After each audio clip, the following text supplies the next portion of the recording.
یہ کوئی عقل مند تھوڑی ہے، دنیا تو برباد ہوگی ان کی۔ تو اللہ تعالیٰ نے فرما دیا کہ میرے حبیب علیہ الصلاۃ والسلام پہ جو اپنی جانیں اور اپنے مال قربان کرتے ہیں وہ بیوقوف نہیں، کوئی تو سمجھدار ہے۔ ہاں، انہیں بیوقوف کہنے والے بیوقوف ہیں۔ فرمایا سن لو، بے شک یہی لوگ بیوقوف ہیں جو صحابہ کرام پہ طعن کر رہے ہیں، لیکن ان لوگوں کو پتہ نہیں۔ تو نبی پاک علیہ الصلاۃ والسلام کے صحابہ کرام وہ ہیں کہ جن کی عظمتیں رب نے قرآن میں بیان فرمائی، اور وہ صحابہ ہیں کہ جنہیں اللہ تعالیٰ نے منتخب کیا اپنے حبیب علیہ الصلاۃ والسلام کی صحبت کے لیے، آپ کے قرب میں بیٹھنے کے لیے اور آپ کے دین کو پوری دنیا میں پھیلانے کے لیے۔ تو صحابہ کرام کی عظمت و شان اتنی بڑی ہے کہ اس پہ طعن کرنے والے منافقین تھے، اور منافقوں کا یہ ہمیشہ سے وتیرہ رہا ہے۔ اب منافقوں کا طرز عمل بیان کیا، فرمایا وَإِذَا لَقُوا الَّذِينَ آمَنُوا قَالُوا آمَنَّا وَإِذَا خَلَوْا إِلَىٰ شَيَاطِينِهِمْ قَالُوا إِنَّا مَعَكُمْ إِنَّمَا نَحْنُ مُسْتَهْزِئُونَ۔ اور جب یہ ایمان والوں سے ملتے ہیں تو کہتے ہیں ہم ایمان لا چکے ہیں، اور جب اپنے شیطانوں کے پاس تنہائی میں جاتے ہیں تو کہتے ہیں کہ ہم تمہارے ساتھ ہیں، ہم تو صرف ہنسی مذاق کرتے ہیں۔ یہ تھے منافق۔ مومنوں سے ملتے، صحابہ سے ملتے تو کہتے ہم تو ایمان والے ہیں، لیکن جب اپنے شیطانوں کے پاس، اپنے سرداروں کے پاس جاتے تو ان سے جا کے کہتے کہ بھی ہم تو تمہارے ساتھ ہیں، یہ جو مسلمانوں سے ہم نے کہا تھا، یہ جو صحابہ سے ہم نے کہا تھا کہ ہم بھی ایمان والے ہیں، یہ تو ایسے مستی مذاق چل رہا تھا ہمارا، یہ تو مذاق کر رہے تھے۔ لیکن انہیں یہ پتہ نہیں کہ یہ مذاق کہاں کر رہے ہیں اور کس کے بارے میں کر رہے ہیں، اور اس مذاق کا انجام کیا ہوگا۔ مذاق کر رہے ہیں صحابہ کے ساتھ، اور مذاق کر رہے ہیں نبی پاک علیہ الصلاۃ والسلام کے بارے میں، اور مذاق کر رہے ہیں دین اسلام کے اہم ترین چیز کے بارے میں۔ اللہ تعالیٰ فرماتا ہے اللہ یستہزئ بہم ویمدہم فی طغیانہم یعمہون اولئک الذین اشتروا الضلالۃ بالہدی فما ربحت تجارتہم وما کانوا مہتدین۔ فرمایا اللہ ان کی ہنسی مذاق کا انہیں بدلہ دے گا، اللہ ان کی ہنسی مذاق کا انہیں بدلہ دے گا، اور ابھی وہ انہیں مہلت دے رہا ہے کہ اپنی سرکشی میں یہ بھٹکتے رہیں۔ یہی وہ لوگ ہیں جنہوں نے ہدایت کے بدلے گمراہی خرید لی، تو ان کی تجارت نے کوئی نفع نہ دیا، اور یہ لوگ راہ جانتے ہی نہیں تھے۔ فرمایا کہ یہ جو کہنے والے نا ہم مذاق اڑاتے ہیں، ہم تو مذاق کر رہے تھے، ان کے مذاق کا بدلہ تو رب انہیں دے گا کہ تم مذاق اڑاتے تھے، اور وہ بھی کن کے بارے میں اور کس کے ساتھ، تو اللہ تمہیں اس کا بدلہ دے گا۔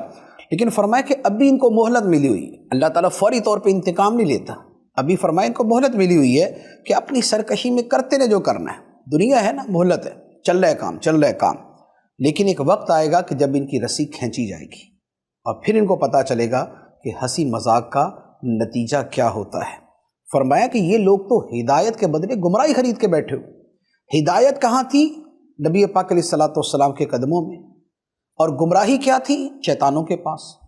انہوں نے گمراہی کو اختیار کر لیا، اور وہ جو ادھر غلامی تھی، جو ابدی آزادی کا جو پیغام ہے، اسے چھوڑ دیا۔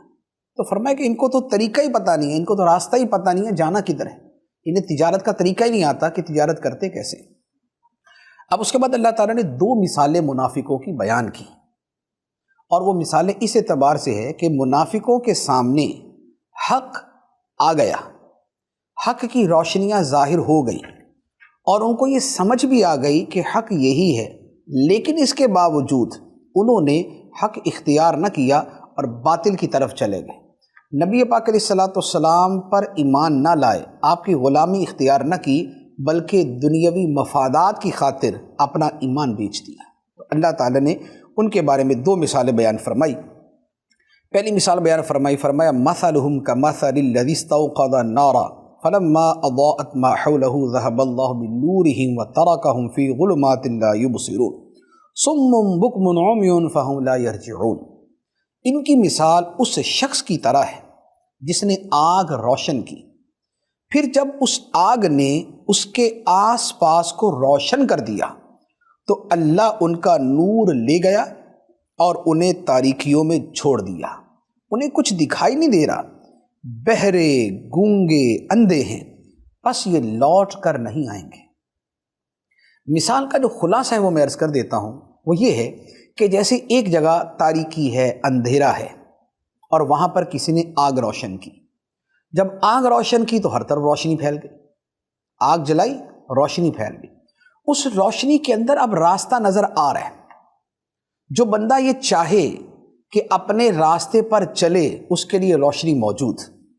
لیکن ان منافقوں کا معاملہ یہ ہے کہ ان کے سامنے قرآن کی روشنی آ چکی، ہدایت کی روشنی آ چکی، اگر یہ چاہیں تو اس روشنی میں چلیں اور اس سے اپنے راستے کو پہچان لیں، لیکن پرابلم یہ ہے کہ یہ لوگ اس کی روشنی سے فائدہ نہیں اٹھاتے، بلکہ اپنے تردد، اپنے تذبذب اور اپنی جو ہے وہ بس کشمکش کے اندر رہتے ہیں، اور جس کا نتیجہ یہ ہوتا ہے کہ وہ ہدایت ان سے چلی جاتی ہے اور یہ اسی گمراہی میں اور اسی تاریکی میں بھٹکتے رہتے ہیں۔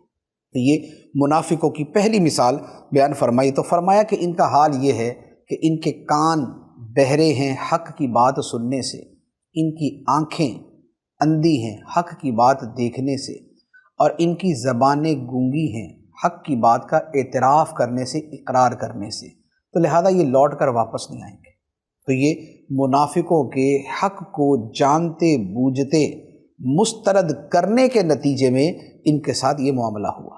دوسری مثال بیان فرمایا او کصیب من السماء فیہ ظلمات ورعد وبرق یجعلون اصابعهم فی آذانهم من الصواعق حذر الموت واللہ محیط بالکافرین یکاد البرق یخطف ابصارهم کلما اضاء لهم مشوا فیہ وَإِذَا أَظْلَمَ عَلَيْهِمْ قَامُوا وَلَوْ شَاءَ اللَّهُ لَذَهَبَ بِسَمْعِهِمْ وَأَبْصَارِهِمْ إِنَّ اللَّهَ عَلَى كُلِّ شَيْءٍ قَدِيرٌ۔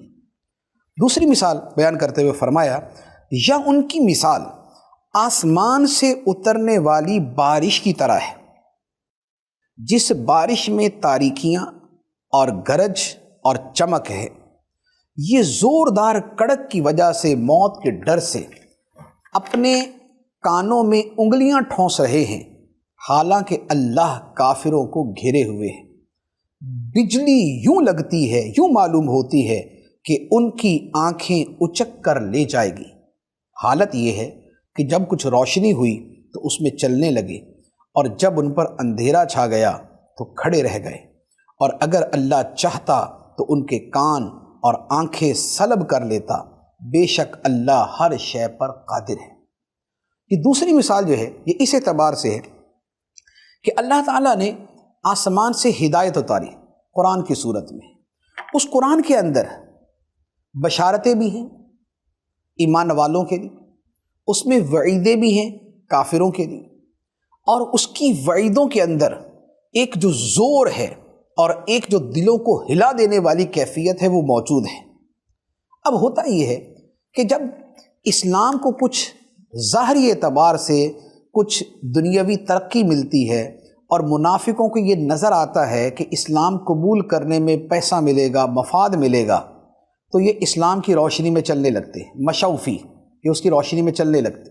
لیکن جب کوئی وعید اترتی ہے یا کوئی ظاہری اعتبار سے نقصان ہوتا ہے تو پھر یہ ڈر جاتے ہیں اور کھڑے ہو جاتے ہیں کہ نہیں بھائی اسلام قبول کرنے میں یہ پرابلم آ جائے گی، ہم نہیں کریں گے۔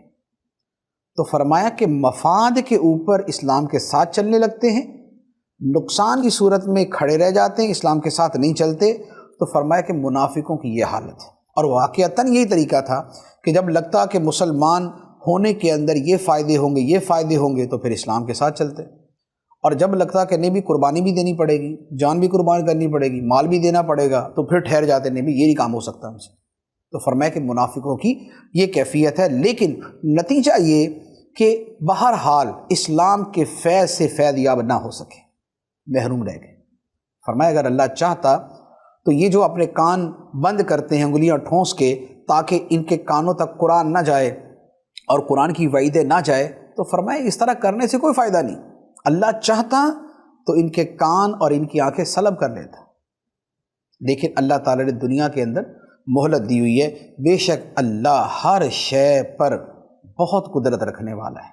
اللہ تعالیٰ ہر شے پہ قادر ہے، چاہے تو ان کو دنیا کے اندر ہی مس کر دے، چہرے بگاڑ دے، آنکھیں سلب کر لے، کان ختم کر دے، اللہ تعالیٰ ہر شے پر قادر ہے۔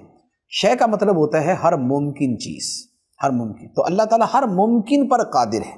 اس کا جو پراپر ترجمہ بنتا ہے وہ یہ بنتا ہے بے شک اللہ ہر شے پر قادر ہے، یعنی اللہ تعالیٰ ہر ممکن پر قادر ہے۔ تو یہ الحمدللہ آج کے درس میں سورہ فاتحہ شریف کی 7 آیتیں اور سورۃ البقرہ کی 20 آیتوں کا ہم نے درس سنا۔ اللہ تبارک و تعالی قرآن پاک کے انوار سے ہمارے سینوں کو معمور فرمائے، اور یہ جو آسان تفسیر قرآن ہے اسے سن کر اس پر عمل کرنے کی توفیق عطا فرمائے، آمین بجاہ النبی الامین صلی اللہ علیہ وسلم۔ قرآن آسان درس قرآن